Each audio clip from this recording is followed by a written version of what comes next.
Good morning, crime community. I'm still reading about Elizabeth Barrett Browning, How to Be Dutiful. This is a poem by Elizabeth or her father.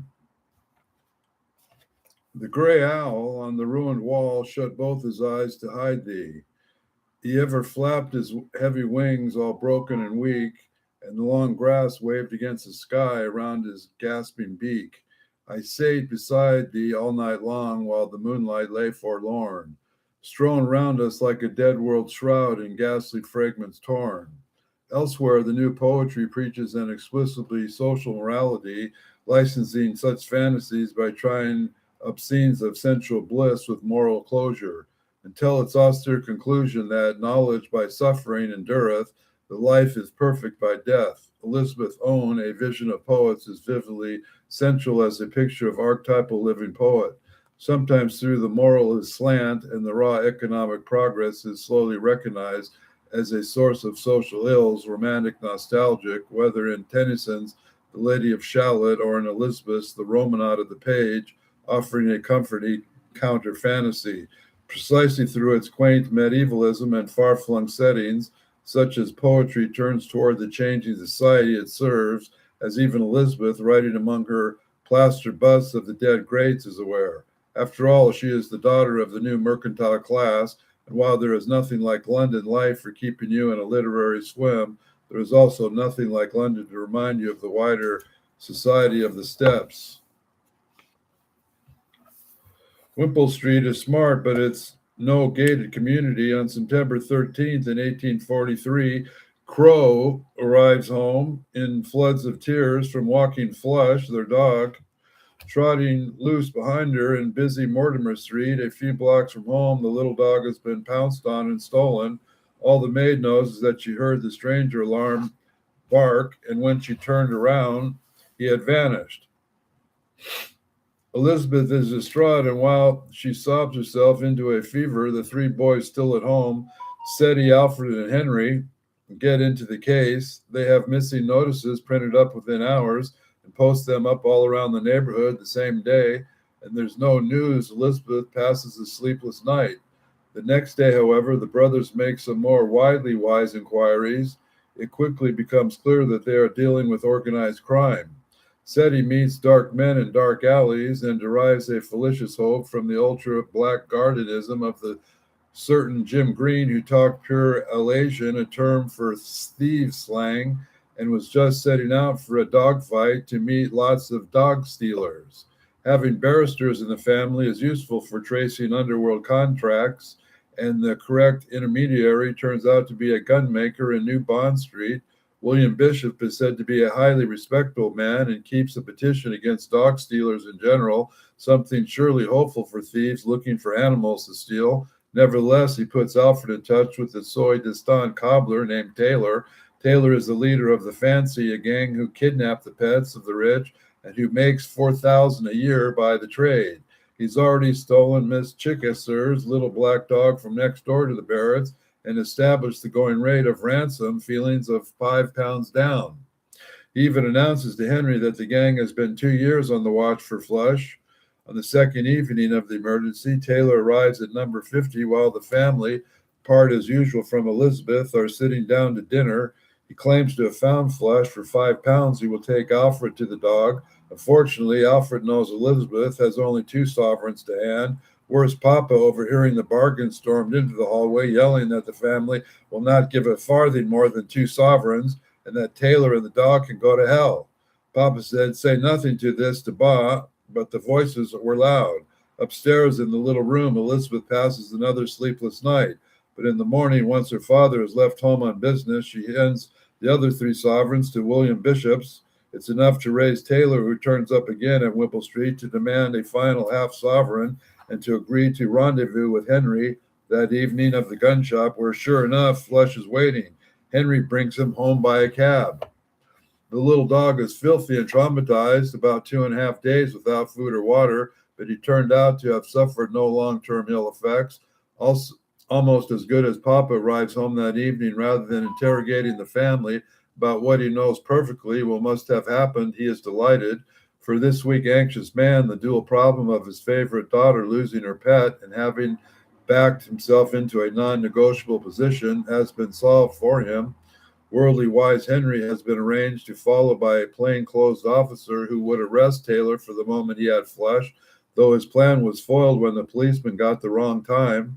In all, it's a joyous reunion, and when Taylor gang steals flesh again a year later in October 1844, the Barrett siblings will swing into confident action, recovering him within 48 hours without letting their father know, although the ransom will have risen to £7. By then, through the intimates of the doggy world will have changed, for in the middle of March 1844, Crow announces that she is leaving. She has married the Wimple Street butler, William Tehern, a familiar face who's been with the family all his life. Since his father was a Hope End tenant familiar, he who has risen from a stable boy to head of the household servants, quite above all aspersion, and honest and good in the common way. He's also a handsome young man, as perhaps you have observed. Elizabeth comments, perhaps tartly, to Miss Mitford, but servants are expected to be unmarried, and Elizabeth Tehern, as she now is, wed in secret in the end of 43.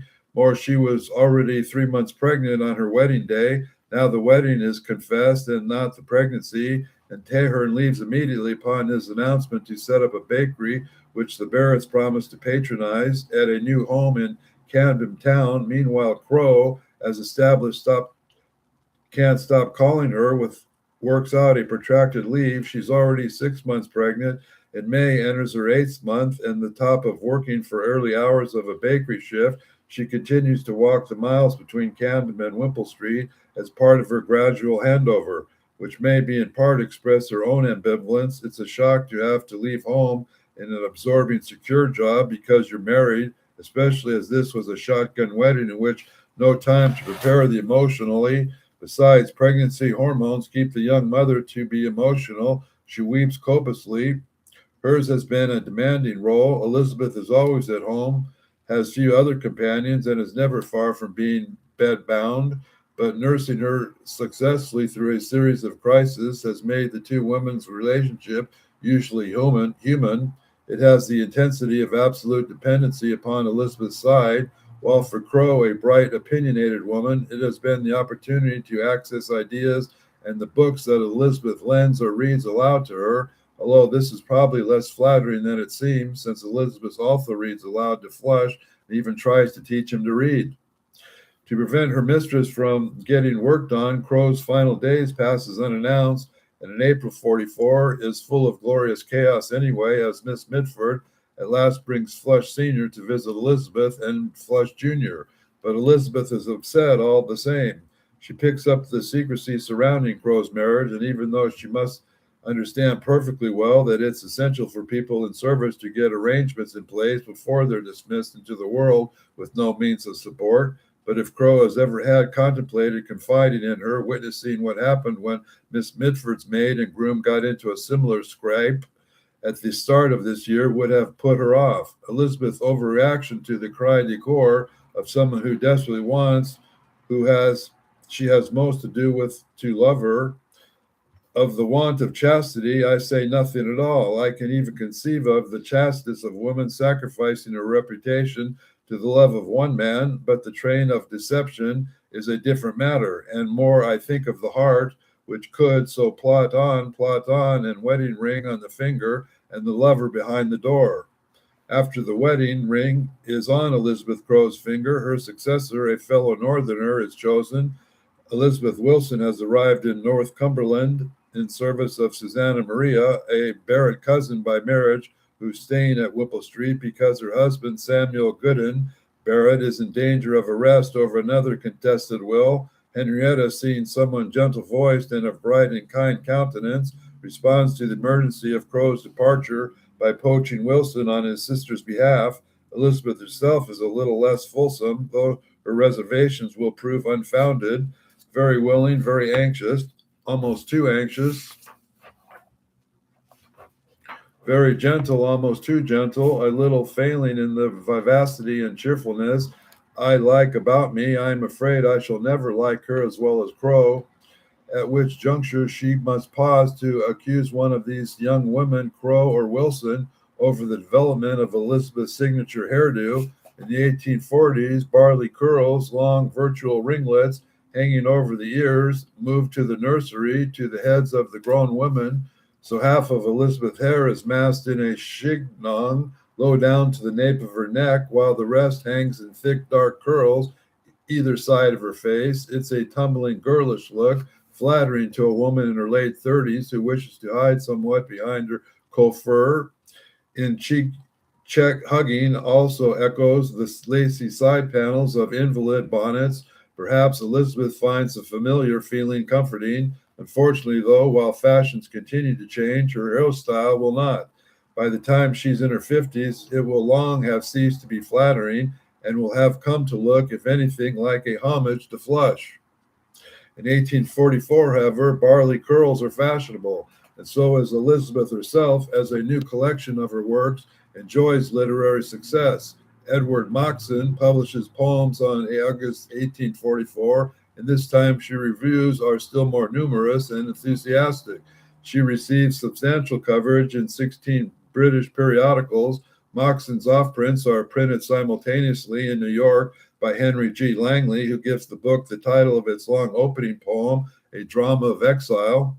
A Young Country is sensitive enough about the relationship with Britain for the United States Magazine and Dramatic Review to quote from Elizabeth's dedication, "My love and admiration has belonged to the great American people." These are memorable words on the lips of Elizabeth Barrett.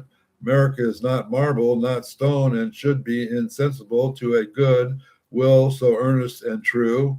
Other American reviews appear in the Atlas, the Knickerbocker, the Gade's Ladies' Book, and in December, issues of the Evening Mirror, where a short piece thought to have been written by Edgar Allan Poe concludes, "We do not believe that there is a poetical soul embodied in this world that sees further out towards the periphery permitted to angels than Miss Barrett, yet you would get a verdict of insanity upon her from any jury in Christendom." The oddly mixed message from the same pen as an anonymous front page rave a couple of months earlier. "There will doubtless be criticism of Lowell and Poe of a certain new book just published by the Langleys.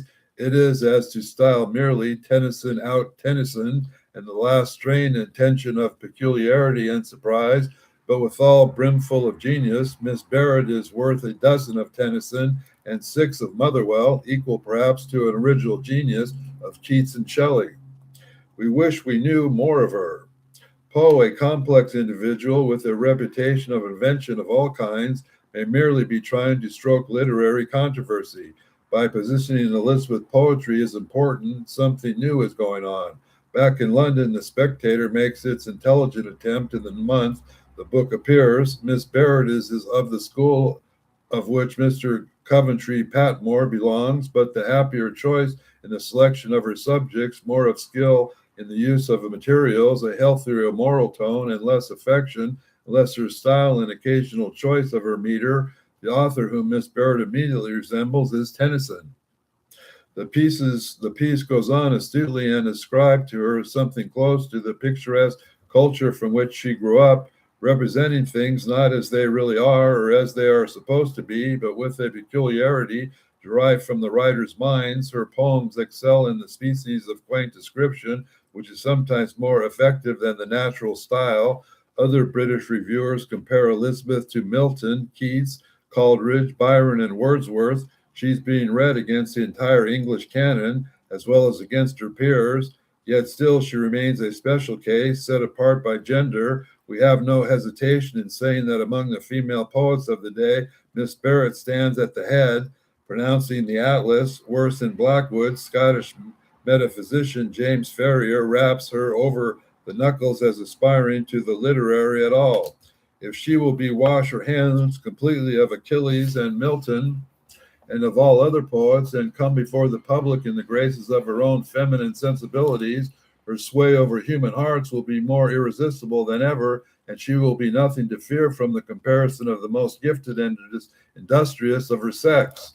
Lucklessly, less antediluvian readers are to be found among her peers, the young poets who are giving each other a run for their money, A year after John Kenyon let Elizabeth know that Robert Browning admired her poem, The Deadpan, when poems appear, Browning is traveling in Italy. He left London on the day before it was published, but on January 10th, 45, after he'd been home for just over a month, he reads a copy which Kenyon had sent to New Cross and writes to congratulate Elizabeth. The letter he sends is short, dark winter days is an estimate expression of poetic kinship and awe of recognizing someone he's never seen. Through her words alone is the basis for everything that follows. That feeling might be asexual, but his language is intemperate. I love your verses with all my heart, dear Miss Barrett, and into me it has gone, and part of me it has become, this greatest living poetry of yours, not a flower of which he took root and grew. I can give a reason for my faith in one and another excellence, a fresh, strange music, the affluent language, the exquisite pathos, and true, brave new thought. But in this addressing myself to you, your own self, and for the first time my feelings arise altogether, I do, as I say, love thee books with all my heart, and I love you too. For Elizabeth, no other kind of kinship could be more powerful. Her preface to poems restated how deeply personal her passion for poetry is. Poetry has been a serious thing to me as life itself, and life has been a very serious thing. I never mistook a pleasure for the final cause of poetry. I have done my work not as a mere hand and head work apart from personal being, but as a completest expression of what being of which I could attain. Robert's letters make clear that he's interested in her as a person too. Do you know that I once, not very far from really seeing you, Mr. Kenyon said to me one morning, would you like to see Miss Barrett?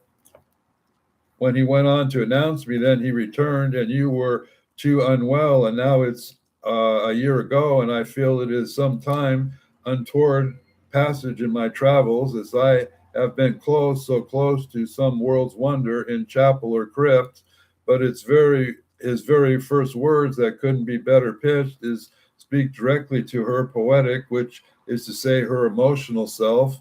I love your verses with all my heart. In fact, he probably has her as I love. 18 months from now, she will tell Robert that this word was a disguised angel, and I should have known it by its wings, though it did not fly, for she says to Miss Mitford, quoting Percy Blythe Shelley, even when the object is not poetry, I love love. Elizabeth writes back to Robert the very next day, and her response is perfectly pitched in turn to draw him in. She asks him to critique her work, a lead none of her male correspondents have ever refused, and while drawing back within the shelter of propriety, she carefully chooses the words that mirror her own.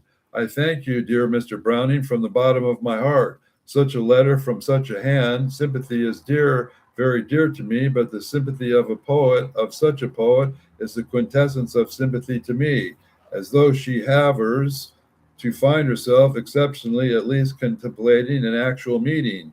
If indeed true that I was so near to the pleasure and honor of making your acquaintance, I would rather hope as I do that what I lost by one chance I may recover by some future one. Winters shut me up as they do for dormouse's eyes. In the spring we shall see.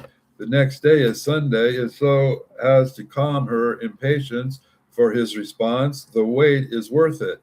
You make me very happy, Robert writes on Monday, January 13th, and goes on to ask for her poetic companionship, even guidance. Your poetry cannot be, but be infinitely more to me than mine to you, for you do what I always wanted, hoped to do, and only seem now likely to do for the first time. You speak out, I fear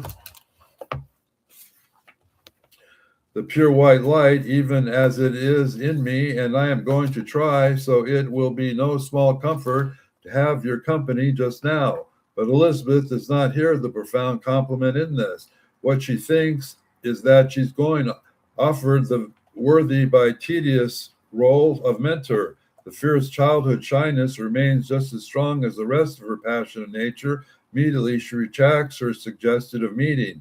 The fault was clearly with me and not with you. When I had an Italian master a year ago, he told me that there was an impronounceable English word which absolutely expressed me, testa lunga. Of course, the senor meant headlong. Headlong I was at first, and headlong I continue, guessing at the meaning of unknown words instead of looking into the dictionary, tearing up letters and never untying a string and expecting everything to be done in a minute. And so at your half word, I flew at the whole one, and with its possible consequences, I wrote what you read. In fact, hastiness has caused her to misread his second letter, not his first. Praising her poetry in terms of finding her own self present in it, Robert is finding a subtle way to keep open the possibility that he is interested in that self, even though we can't know this because the two have not yet met. He's just as idealistic as Elizabeth about poetry and every bit as likely to fall in love through it. And while protesting that he hates letter writing, he has already told her that she is the exception to this rule, and done so exquisitely by quoting the epitaph of the great Renaissance poet Torquay Tasso, a tu as you. Now he waits a prideful fortnight for replying to Elizabeth's snip, and the 2 weeks after also reflect a young man's self-absorption, for the course of Robert does want this poet, who has become a writerly touchstone, to help with his own poetry, but he doesn't seem nearly so eager to produce a detailed critique of hers with charms and vagueness. When he does get in touch with her, he tells her, your books lie on this table here at arm's length from me, in this old room where I sit all day, and when my head aches or wanders or strikes work, I read, and just as I have shut up, the book has walked to the window, and I recollect that you want me to find faults there.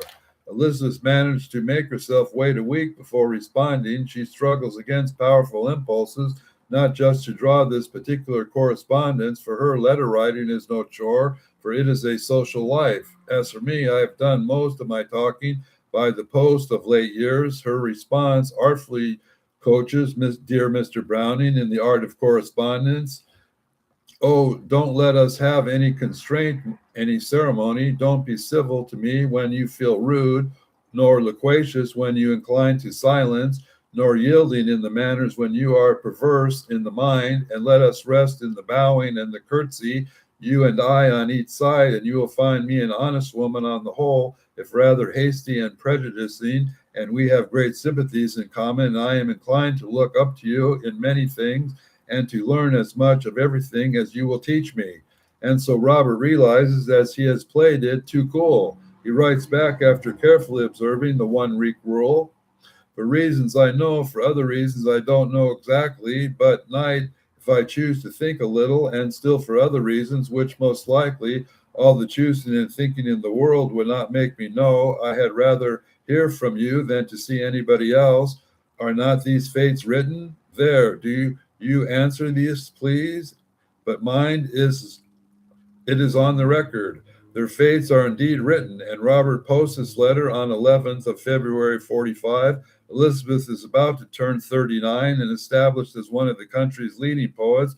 Robert, 6 years her junior, is regarded as having lost his early gift and his poetic way with the reverberant 7-part verse novel Sordello, published 5 years before, but reputational mismatch is balanced out by Elizabeth's loneliness, her gender, and something generous about her imagination. She has the ability to think the best of those she believes in, and believes she does in both Robert's attitude in poetry and his genius for it. Right from the start, she writes him differently in some way, addresses Miss Mitford, hitherto her closest confidant beyond her sisters. It's as if there's time to waste on gossip. She plunges straight into the sharing of deepest self with Robert, telling him, I am not desponding by nature, but that I am essentially better and have been for several winters, and of course, a bitter mental discipline and a long bodily seclusion leaves her longing for life experiences. I have, if I live and yet do not escape from this seclusion, do you not perceive that I labor under signal disadvantages, that I am in the matter as a blind poet? She seems embarrassed to this, align herself with Homer in Tyserius, rushing past the hubris of a pent-up frustration that leaps from every line. I have lived only inwardly. Before the seclusion of my illness, I was secluded still, and I grew up in the country, had no social opportunities, had my heart in books and poetry and my experience in reveries. And so time passed and passed, and afterwards, when my illness came and I seemed to stand on the edge of the world with all done, I turned to my thinking with some bitterness, and I had seen no human nature, and I had held no great mountain nor river, nothing of fact, and it was too late. In May, after 4 months and nearly 30 letters, Elizabeth finally lets Robert visit. The only social vertigo seems to have melted away in the preceding weeks as he starts to hint at meeting. She doesn't reject the idea. She even managed to restrain herself from rescheduling. It's almost as if being honest to him has forced her to be honest with herself about her longing for some experience of life and man, for some, as she adds in a cheeky eclipse. So what does she expect at 3 p.m. on May 20th, 1845, as Wilson shows the visitor in? Kenyon has spoken warmly of the highly cultivation and attainments of singular humility of bearing. We also give a somewhat false impression that Robert suffers from ill health. Elizabeth already knows his long nose and youthful, vulnerable face, framed by the ample sideburns and the way he parts his hair to the side. She knows he's not handsome, nor that other rising young poet, Alfred Tennyson. She's had portraits of them both, along with matching engraving of Wordsworth, Carlyle, and Martineau hanging on her walls for the last year. Another link, though she doesn't yet know it, since all are taken from Horns, A New Spirit of the Age, in which both she and Robert have contributed. She puts Robert's portrait away for his visit, and the young man who steps into the room has a kindly, open, unfortunate appearance, the sort that invites confidences. His rather helpless puppy dog look is just the kind to draw out her protective side after a lifetime's lavishing of affection on younger brothers. 2 years from now, in the comment in which jealousy is all but audible, and to which will return, Miss Mitford will describe the young Browning as emasculated. He resembled a girl dressed in boy's clothes. He seems to be about the height and size of a boy of 12 years old. She was remembering a 24-year-old. Now Robert is 33 and has filled out a little, but there's still something boyish, untried about him, despite their bravura adventure of 2 trips to Italy and 1 to the Baltic. He still lives at home with his parents, refusing to take up a profession of writing poetry all day. To Elizabeth, this way of life looks like pure dedication. She finds other things to recognize in Robert, too. Like Papa, he hated school and had been home educated, and indeed she was.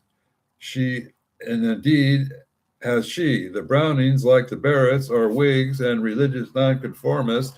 Like Elizabeth, Robert is the grandchild of the Caribbean plantation owner. Also like her, he may have the suspicion that he has African-American Caribbean heritage through his paternal grandmother. Not at all of this common ground is apparent at first sight, of course, but it's there in the case with which the 2 poets talk to each other in the little book lined study cum sitting room hung with the images of their distinguished literary mutual friends, and if demonstrating the succession, busts of the classical greats. If the air around them is electric, well, since both are equally passionate in their determination to be leading poets of the day, they share a sense that simply by meeting they're making literary history. Robert says in an hour and a half, and that they are everything right, as how shed there not be. Elizabeth's rigorous intellect and greater maturity is a perfect fit for his yielding uncertainty and emotional awareness. Both of them are evidently shaken by the realization that something more than just literary is going on, and both become defensive. Robert sends a note the same evening, anxiously checking he didn't overstay his welcome, and Elizabeth responds with sudden formality. Whether she's protecting herself from a repetition of past effusiveness or simply from the sense that, as an invalid, she's shut out of the game of love, she resorts to frosty talk of kindness and gratitude for friendship from someone who inhabits a brilliant, happy sphere, and not a self-pity, too. It is hard for you to understand what my mental position is after the peculiar experiences I have suffered and what What have I to do with thee? Sort of feeling is repressible from me to you, which works better and more electrically than she could have imagined. The next day, May 22nd, Robert calls her bluff by making a declaration of love. Of course, she repudiates this, as she must, in order for him to be able to continue to visit her, above all unchaperoned, and in what is in effect a bed sitting room 18 months from now, when she tells Mary Russell Mitford the truth about the relationship. She will say that I would not listen. I could not believe, even I conceived it to be a mere poet's fantasy, an illusion of a confusion between the woman and the poetry. For now, whether her disbelief is absolute or has something of a fig leaf about it, she italicizes the use of charming image to underline the fact that he must not breathe a word of this to anyone. The misstep must be forgotten and will die out between you and me alone, like a misprint between you and the printer. Realizing that he risked losing access to Elizabeth altogether, Robert plays along, claiming that his response that he was just being hyperbolic. With all this cleverly sorted, they're both intelligent as well as passionate. After all, the couple arranged to meet again, you and me alone, and then again, a total of 91 times. What is that, 3 months? The sixth frame. Perception has an intellectual tail and is closely linked to insight. The artist Bridget Riley tells Paul Morehouse in the course of a 2017 conversation, I'm reading her collected writings. The eye's mind has seen the work in a touring exhibition of prints. In the small white cube gallery where it has been hung, her print snug and dazzled. Its colors were welcoming, related, generous, blue, red, and green. Its plated verticals, not stripes, unless stripes can wax and wane, teased and throbbed. It's as if Riley had found the secret of chromatology, a secret as important as the invention of perspective for creating images to work upon eye and brain. The way Riley colors react with each other in the form she gives them go right into the mystery of perception, just as the rules of perspective do. She calls this tonal organization as she has learned it from the poet impressionist Georges Seurat. I will remember the sensation I had as a teenager. It was something like being hurled about. The first time I saw Riley, one of her multiform, multicolored acrylics from the 1970s, I also remember the force which her name struck me. So this was a woman's mind. I did not realize the third dimension, that it was the magic of Riley's work. Usually the third dimension resembles space. The eye makes what looks like a 3D object appear backward or forward from the picture plane. Sometimes through the third dimension is time, and the image itself appears to move. The print I saw recently was like that. It appears to flow up and down itself. It seems as though the picture was in process, as though the artist's process was continuing with us, even through us. It would have been easy to imagine that we were watching Riley at work. In a way, of course, we were. Riley is adamant that these effects aren't illusions or tricks, just part of what his visible form does. That they will occur cannot be doubted, but precisely how can only be discovered in the context of picture making. It seems to me that the third dimension portraits want us to experience isn't space or time, but narrative. In the dimension of human encounter, sometimes this dimension of encounter isn't just represented, but expressed. Francis Bacon's portraits of George Dyer are statements of desire and rage, as much as they are exploitations of the irreducible corporeality of his muse. When Riley, an artist of the generation, follows, he says perception is an intellectual tale and is closely linked to insight. She reminds us that understanding and meaning makes our part of looking at every image, from a child's drawing stuck up on a fridge to a glossy perfume advert. They are also part of how humans encounter each other. Looking at a person also has an intellectual tale and is closely linked to insight. That is the end of today's lesson, which will lead us to our next lesson, How to Desire. Mrs. Emma Barrett Browning is learning how to desire for Mr. Browning. We will continue their love story on another day. Please like and subscribe and have a nice day.